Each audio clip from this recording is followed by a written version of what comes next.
किती मिळाली?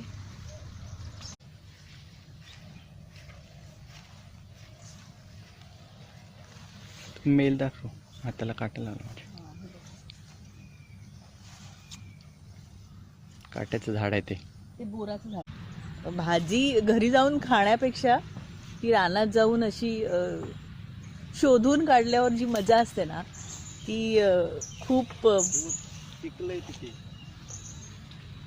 खूप छान असते आणि तो अनुभव खरंच मस्त असतो. तर आम्हाला तर इथे ही एवढी मिळाली आहे, 3 काटलं. याला मालवणीमध्ये ना फागलं म्हणतात. तुमच्याकडे याला काय वेगळं नाव असेल तर मला कमेंट करून नक्की सांगा. ही भारंगीची फुलं आहेत इथे. ही जी जमिनीवर भाजी आहे ही बघा,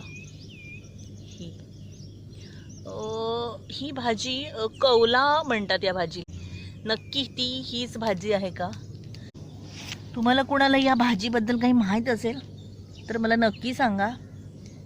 मला वाटतं हा कौलाच असावा. इथे बराच आहे, इथे कौल्याची भाजी. हा बघा, हा जो वेल आहे हा आहे गोमेटा. तुम्ही जर रत्नागिरीतले असाल तर तुम्हाला हा वेल माहीत असेल.